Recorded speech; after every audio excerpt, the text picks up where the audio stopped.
నమస్తే విజయ పెద్దన గారు. నమస్తే ఉషా. ఒక సంస్థలో మనం పనిచేస్తున్నప్పుడు అబ్బాయిలు కావచ్చు, అమ్మాయిలు కావచ్చు, కొన్నిసార్లు కొన్ని ప్రెషర్స్ చాలా కామన్గా చూస్తూ ఉంటాం. కానీ ఇంటెన్షనల్లీ ప్రెషర్కి గురి చేస్తున్నారు, మానసికంగా హింస అనిపిస్తుంది, కానీ జాబ్ని గివప్ చేయలేము, ఏ విధంగా వీటిని ఓవర్కమ్ చేయాలని అడుగుతూ ఉంటుంటారు. అటు బాస్ నుంచి అవ్వచ్చు, కొలీగ్స్ అవ్వచ్చు, రెగ్యులర్గా వాళ్ళతో ట్రావెల్ అయ్యే వాళ్ళే అవ్వచ్చు. కొన్ని సైలెంట్ ట్రీట్మెంట్స్ని ఇస్తూ ఏదో గొప్పగా ఫీల్ అవుతున్నామని ఫీల్ అవుతూ ఉంటుంటారు. తెలియకుండా అవతల మనిషికి అదొక పెయిన్, చేసే వర్క్ పైన కూడా పెద్ద ఇంట్రెస్ట్ ఉండదు, వాళ్ళ క్రియేటివిటీ మొత్తం కోల్పోయే అవకాశం కూడా ఉంటుంది. దాన్ని ఏ విధంగా మనం తీసుకోవచ్చు అంటాం? సొల్యూషన్ ఏంటి మ్యామ్? ఇలా ఎంప్లాయీస్ ఎవరైతే ఉంటుంటారో సర్వసాధారణంగా 10 మందిలో ఒకరు ఖచ్చితంగా దీన్ని ఫేస్ చేస్తూనే ఉంటారు, ప్రతి కంపెనీలో కనిపిస్తూనే ఉంటుంటుంది. ఏ విధంగా ఓవర్కమ్ చేయొచ్చు అంటారు? ఇలాంటివి నువ్వు అన్నట్టు కంపెనీస్లో అంటే సర్వసాధారణం అయిపోయింది. సో ఇలాంటివి ఫేస్ చేయకుండా ఉండాలి అంటే ఫస్ట్ అసలు వాళ్ళ రోల్కి ఎంతవరకు ఉంటుంది ఆ సంస్థలో, ఆఫీస్లో కానీ వాళ్ళ డ్యూటీ ఏంటి, ఎంతమందితో కలవాల్సి ఉంటుంది, ఎలాంటి పని ఉంటుంది, అందులో టీం వర్క్ ఎంత, గ్రూప్గా చేయాల్సింది ఎంత, ఇండివిజువల్గా ఎంత, నా పని ఏంటి అనేది ఫస్ట్ అసలు ఒక క్లారిటీ ఉండాలి. మనకి ఎవరెవరితో పనిలో ఇంటరాక్షన్ ఉంటుంది అనేది. సో అంటే సేమ్ టీం అవ్వచ్చు, లేదంటే ఈ టీం వేరే టీంకి అటాచ్ అయ్యి ఉండొచ్చు. ఇట్లా అసలు మన రోల్ ఏంటి, ఆ ఉద్యోగంలో, ఆ సంస్థలో మనం ఎంతవరకు వేరే వాళ్ళతో మనకి ఇంటరాక్షన్ ఉంటుంది అనేది ఫస్ట్ అవగాహన తెచ్చుకోవాలి. సో ఈ ప్రాసెస్లో మనకు ఫ్రెండ్స్ అవుతారు కొంతమంది నచ్చుతారు, కొంతమంది నచ్చరు, కొంతమంది మన పైన సుపీరియర్గా ఉంటారు, వాళ్ళతో ఎంతవరకు ఉండాలో అంతవరకు ఉండాల్సి ఉంటుంది. సో ఇవన్నీ ఎవరెవరితో ఏ రిలేషన్షిప్ మెయింటైన్ చేయాలి, ఎంతవరకు మెయింటైన్ చేయాలి అనేది ఫస్ట్ ఒక అవగాహన తెచ్చుకోవాలి. సో తర్వాత అంటే కొంతమంది మన స్పేస్కి వచ్చేస్తూ ఉంటారు. అంటే ఇప్పుడు ఇదే పని అవతల వ్యక్తి కూడా చేయాలి కదా. సో మన రోల్ ఏంటి, వీళ్ళతో మన ఇంటరాక్షన్ ఎంతవరకు, అఫీషియల్గా మనం ఎంతవరకు వీళ్ళతో అంటే కాంటాక్ట్లో ఉండొచ్చు, ఎంతవరకు ఏం మాట్లాడాలి అనేది ఒక బౌండరీస్ అనేవి ఉంటాయి.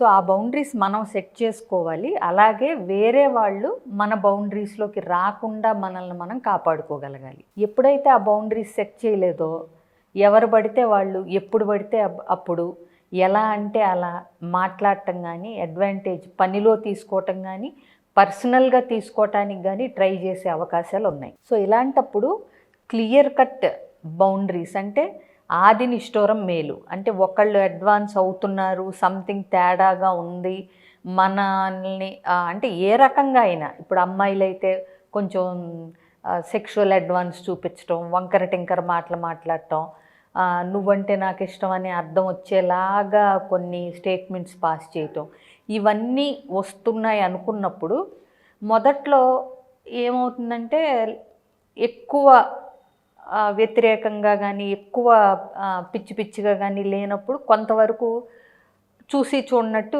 ఎంజాయ్ చేసి వదిలేయచ్చు. బట్ అందులో వేరే రకం అర్థాలు కానీ, చూచాయిగా వేరే పోకడలు కానీ కనిపిస్తున్నప్పుడు వెంటనే అలర్ట్ అయ్యి అక్కడికక్కడ ఏదో ఒక రకంగా వాళ్ళని కట్ చేసి, నువ్వు చేసేది నాకు ఆమోదయోగ్యం కాదు అనేది కనుక వాళ్ళకి వెంటనే చెప్పకపోతే వాళ్ళు అడ్వాంటేజ్ తీసుకునే అవకాశం ఉంటుంది. అలాగే ప్రొఫెషనల్గా కొంతమంది పనిలో కూడా తీసుకుంటారు. అంటే వాళ్ళ పని కూడా తెచ్చి మన మీద డంప్ చేసేస్తూ ఉంటారు. అంటే చేస్తాం కదా అని చెయ్యాలనో, లేకపోతే మన కింద పని చేస్తున్నారు కాబట్టి మన పని కూడా వాళ్ళ మీద పడేసి మనం తప్పించుకుందామని ఇలాంటి యాటిట్యూడ్స్ కొంతమంది చూపిస్తూ ఉంటారు. సో వాటిల్ని కూడా ఏంటంటే వీలైనంత మట్టుకు నీకు బర్డెన్ కానంత వరకు నువ్వు చెయ్యొచ్చు, నీకు ఇష్టం అయ్యి ఎంజాయ్ చేస్తుంటే. ఎందుకంటే ఎంత ఎక్కువ పని చేస్తే, ఎస్పెషల్లీ ఎర్లీ స్టేజెస్ ఆఫ్ కెరియర్లో ఎంత ఎక్కువ అవకాశం ఉంటే అంత ఎక్కువ చేస్తుంటే ఏమవుతుందంటే త్వరగా అంటే ఎదుగుదలకు అవకాశం ఉంటుంది. నువ్వు కూడా రాణించడానికి, రకరకాల ప్రాబ్లమ్స్ తెలుసుకోవటానికి, పనిలో ఎదగటానికి, స్కిల్స్ డెవలప్ చేసుకోవటానికి అవకాశం ఉంటుంది. బట్ నీదే నీకు స్ట్రెస్ఫుల్గా, నీకే బర్డెన్గా ఉన్నప్పుడు వేరే వాళ్ళది నెత్తి మీద వేసుకుని తనకు మాలిన ధర్మం చేయాల్సిన పని లేదు. సో వాటికి పొలైట్గా నో ఎట్లా చెప్పాలో కూడా మనం తెలుసుకోవాలి. అంటే ఇది చేస్తావా విజయ అని, నాకు పని ఉంది కొంచెం, నా పని కూడా ఇది చేసేవా, ఇట్లాంటివి ఏదన్నా చెప్పినప్పుడు నీ పని నాకు పడేస్తావేంటి, నేనే చేసుకోలేక చేస్తుంటే ఇట్లాంటి నెగిటివ్ థింగ్స్ అయినా ఎవరి పని వాళ్ళు చేసుకోవాలి, నువ్వేం చేస్తావు, ఇట్లా అనవసరం. నాకు కూడా చెయ్యాలనే ఉంది కానీ బట్ నా చేతిలో ఇప్పుడు ఫుల్గా ఉన్నాయి, నాకే టైట్గా ఉండి నేనే ఎవరి హెల్ప్ అన్నా అడిగితే బాగుండురా బాబు అనుకుంటున్నాను, అంత పని ఉంది కాబట్టి ఈసారికి నీది నువ్వు చేసేసుకో. సో 1-2 సార్లు ఇట్లా చెప్పటం వల్ల ఏమవుతుందంటే వాళ్ళకి అర్థమవుతుంది, మనం పనిని వీళ్ళ మీదకు తొయ్యటాకు చూస్తున్నప్పుడు వీళ్ళు అలర్ట్గా దాన్ని తీసుకోకుండా జాగ్రత్త పడుతున్నారు అనేది. అలాంటప్పుడు ఎవరు మన మీద అది పడేయటానికి రారు, అడ్వాంటేజ్ తీసుకున్నాం అనుకోరు. అలాగే ఏదన్నా చిన్న ఇబ్బందులుగా ఉన్నప్పుడు పర్వాలేదు కానీ మరీ తలనొప్పులుగా మారి వ్యవహారం బెడిసికొడుతుంది అనుకున్నప్పుడు హెచ్ఆర్ కంప్లైంట్ చేయటం కానీ హయ్యర్ అథారిటీస్ దృష్టికి తీసుకెళ్ళటం కానీ తప్పులేదు. ఏదైనా నొప్పింపక తానవ్వక అన్నట్టుగా ఉండాలి. అలాగే అవసరమైన చోట నో చెప్పగలగాలి, మన బౌండరీస్ మనం సెట్ చేసుకోగలగాలి. ఇంకొకటి, ఎంతైనా ఆఫీసే, బయట ఫ్రెండ్సే.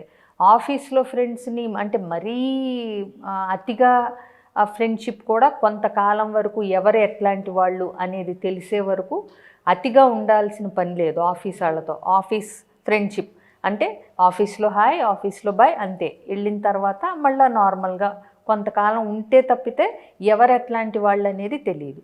ఇంకో విషయం, ఎప్పుడు ఆఫీస్లో ఉండే వాళ్ళతో, ఆఫీస్ కొలీగ్స్తో, ఆఫీస్ ఫ్రెండ్స్తో, ఆఫీస్ స్టాఫ్ ఎక్కడైతే ఉన్నారో అక్కడ అస్సలు ఆ సంస్థ గురించి కానీ ఆర్గనైజేషన్ గురించి కానీ నెగిటివ్ వర్డ్ అనేది మాట్లాడకూడదు.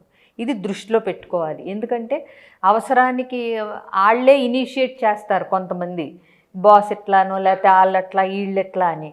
ఆఫీస్లో ఎవరి పట్ల కూడా నెగిటివ్ కామెంట్ అనేది చేయకూడదు. మీరు ఎవరన్నా చెప్పినప్పుడు కూడా అవునా, అలాగా, ఆహా, ఓహో అంటం తప్పితే యాడ్ చేయటం అనేది మీరు చేయకూడదు.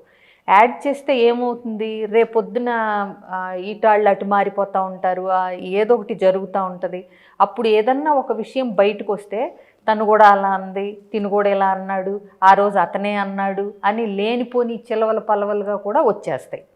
ఎంతో జాగ్రత్తగా మనం ఏం అనకపోతేనే అన్నారని కూడా సృష్టిస్తారు. అలాంటిది మనం ఒక మాట అంటే దానికి ఏకలో తోకలో యాడ్ చేసి చింకి చాటంత అవుతుంది. కాబట్టి ఎప్పుడూ కూడా ఒక సంస్థలో నువ్వు పనిచేస్తున్నప్పుడు ఏదన్నా నీకు నచ్చకపోతే డైరెక్ట్గా ఎవరికైతే అది చెప్పాలో వాళ్ళకి అది అంటే తీసుకెళ్ళి నీ ప్రాబ్లం లాగా కన్వే చెయ్యాలి తప్పితే చుట్టుపక్కల ఉన్న వాళ్ళతో ఎప్పుడు ఇదిగో నా అదేంటి మేనేజర్ ఇలా తిట్టాడు, అలా తిట్టాడు, ఈయనకి ఏం పని లేదు, ఇంట్లో ఏదో ఒకటి, ఇంట్లో వాళ్ళ ఆవిడతో ఇవాళ రోజు బాగోలేదేమో మన మీద పడ్డాడు, ఇట్లాంటివన్నీ మనం అంటం మొదలు పెడితే అది ఏదో ఒక రోజున మనకి బ్యాక్ ఫైర్ అవుతుంది. ఎగ్జాక్ట్లీ. కాబట్టి సంస్థలో ఉన్నంతకాలం సంస్థ గురించి నెగిటివ్గా కానీ సంస్థలో ఉన్న వాళ్ళ గురించి నెగిటివ్గా కానీ మాట్లాడకూడదు. ఎవరన్నా మాట్లాడితే కూడా మనకెందుకులే బాస్ వదిలేసేయి అని అంటము, లేకపోతే నీకు అంతగా ఇబ్బందిగా ఉంటే వాళ్ళ దృష్టికి తీసుకెళ్ళు అని చెప్పటము, మాట్లాడు అని చెప్పాలి తప్పితే అవును అని ఒక 2 యాడ్ చేయకూడదు. ఇదొకటి నేర్చుకోవాలి. సో గాసిప్పింగ్ ఉండకూడదు, బౌండరీస్ సెట్ చేసుకోవాలి. ఎంతవరకు నువ్వు చేయగలవో అంతవరకే చేయగలుగుతూ అవసరమైన చోట నో చెప్పగలగాలి. ఇలా చేస్తూ నీకు అవసరమైతే హెల్ప్ చెయ్యి. నిన్నెవరన్నా హెల్ప్ అడిగితే నీ చేతిలో ఉండి నీకు టైం ఉండి ఇఫ్ యు ఆర్ హ్యాపీ చెయ్యి. చేయలేనప్పుడు అంతే పద్ధతిగా చేయలేను అని చెప్పండి. నీకు ఎవరన్నా హెల్ప్ కావాలంటే కూడా రిక్వెస్టింగ్గా అడగండి. అంటే మీ పనిని అవతలాల మీద పడేయటానికి కాకుండా పనిలో ఏదన్నా డౌట్స్ ఉంటే కొంచెం ఇది నాకేమన్నా హెల్ప్ చేయగలుగుతారా, నేను ఇక్కడ స్టక్ అయ్యాను ఈ విషయంలో, మీరు హెల్ప్ చేస్తే బాగుంటుంది, అడిగి సహాయం తీసుకోవటంలో కూడా తప్పు లేదు. సో ఇట్లా బౌండరీస్ సెట్ చేసుకుంటూ ఎంతలో ఉండాలో అంతలో ఉంటూ స్నేహంగానే ఉంటే కనుక జనరల్గా బాగుండే అవకాశాలు ఎక్కువ ఉంటాయి. ఇంకోటి ఈ ఆఫీస్లో పాలిటిక్స్ రాజకీయాలు కూడా ఎక్కువ ఉంటాయి.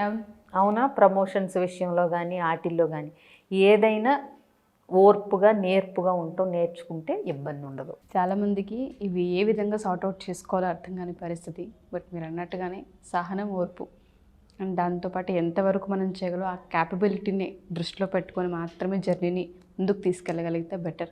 థ్యాంక్ యూ విజయ్ గారు, thank you so much. Suman టీవీలో మీ పర్సనల్ అండ్ బిజినెస్ ప్రమోషన్స్ కోసం కింది నెంబర్కి కాంటాక్ట్ చేయండి.